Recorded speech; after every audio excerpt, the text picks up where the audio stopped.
This article is by Katie Rogers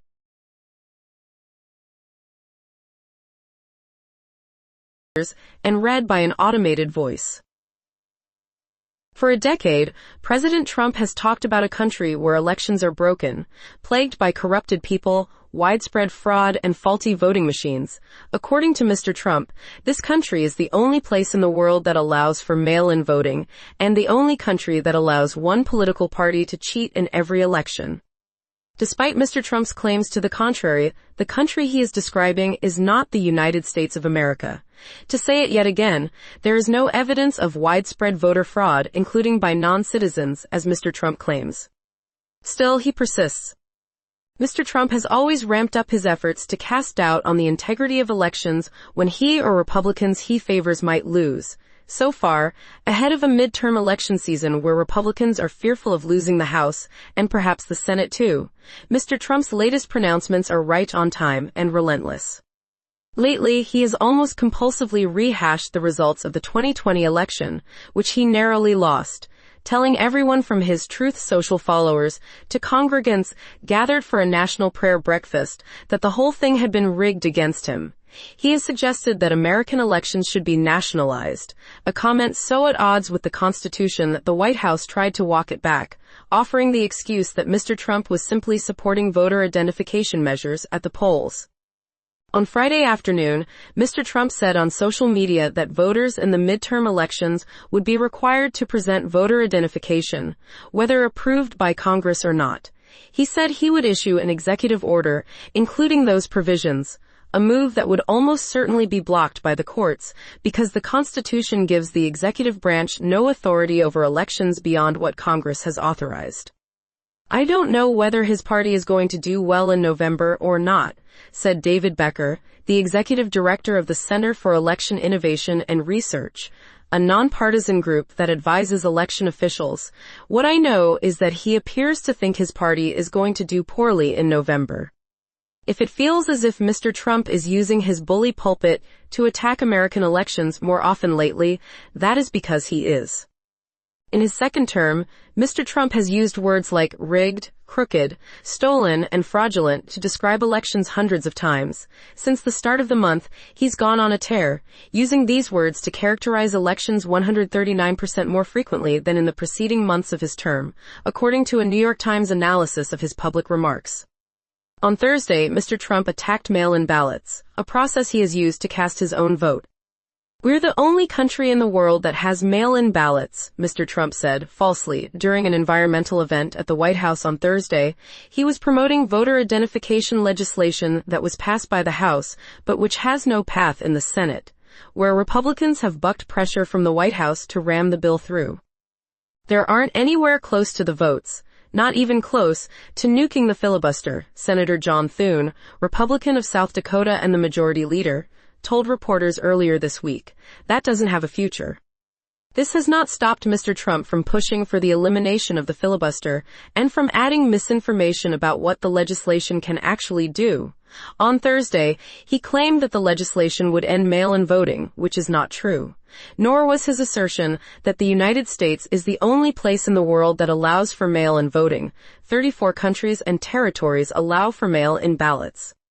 Abigail Jackson, a White House spokeswoman, said in a statement that Mr. Trump was committed to ensuring that Americans have full confidence in the administration of elections, but did not respond to a question about why the president was promoting false theories. Behind the president's bombastic rhetoric is what election law experts call an extensive and distracting, if so far broadly unsuccessful, effort by the federal government to insert itself into state-run elections. The goal appears not necessarily to win in court, but to use the presidential megaphone and the powers of the federal government incessantly to plant seeds of doubt about the integrity of the election process. Some of the most powerful officials in the United States now openly operate as Mr. Trump does, amplifying fantastical claims already proved false. Tulsi Gabbard, the director of national intelligence, traveled to Fulton County, Georgia, a target of election deniers who have now institutionalized the unfounded conspiracy theory that the 2020 election was stolen from Mr. Trump, to meet with federal agents conducting a raid at a warehouse where ballots were stored. Those Georgia ballots were counted 3 times, 3 different ways, once entirely by hand, with observers from his campaign watching, Mr. Becker said, calling the administration's efforts rehashed conspiracy theories. Ms. Gabbard was also involved in seizing voting machines in Puerto Rico last year to examine them for vulnerabilities. Several Democrats have attacked this operation, including Senator Mark Warner of Virginia, the top Democrat on the Senate Intelligence Committee, who told Reuters last week that Ms. Gabbard's team had no evidence of foreign interference. Other efforts by the Trump administration to impose restrictions on elections, rearrange the voting map, or access voter data have encountered a flurry of legal and political challenges. An executive order Mr. Trump signed last year that required proof of citizenship to register to vote was blocked in federal court. This week, a federal judge ruled that state officials in Michigan were within their rights to deny a request by the Trump administration to hand over voter data. The Trump administration has sued 24 states to access private voter data. So far, cases in California, Oregon, and Michigan have been dismissed. The Trump administration's pressure on Texas to redraw its congressional maps has kicked off an effort by several Republican and Democratic-led states to carve out new districts ahead of midterm elections in November. The Trump administration tried to block a redistricting effort in California, but the Supreme Court allowed state officials to proceed. With only months to go until the midterm season, Mr. Trump and his allies are conjuring a chaotic jumble of lawsuits, voting machine seizures, and ballot examination wormhole expeditions. After all that, acting outside of the bounds of congressional checks on his power, Mr. Trump is leaning heavily on Republicans to pass legislation that would federalize more barriers to accessing the vote, and threatening to act without them if they don't. The legislation would require people to furnish proof of citizenship through a document like a birth certificate or passport.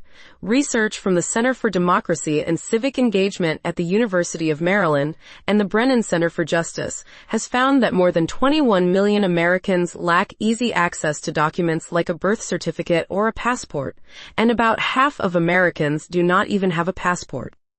All states with voting systems already require voters to verify that they are United States citizens.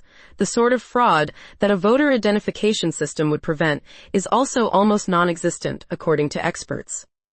We do not have evidence that suggests voter fraud at any scale, especially the sort of fraud that a photo ID is meant to provide protection against, is going on, said Michael Hanmer, who helped conduct the University of Maryland Center for Democracy survey and studies election security.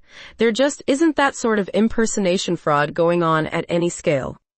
If history tells us anything, it is that Mr. Trump's beliefs are shaped less by the facts than by an inability to acknowledge defeat. After he lost the 2020 election, he had top advisors and family members who told him that his claims of election fraud were baseless. Mr. Trump never publicly conceded, but he did leave office. After clawing his way back to power, Mr. Trump and his current set of advisors have weeded out anyone who offers up a dose of unwelcome reality. They are proud that there is no one like that around the president now. Dylan Friedman contributed, reporting from Washington. Hi, my name is Dana. I am a subscriber to the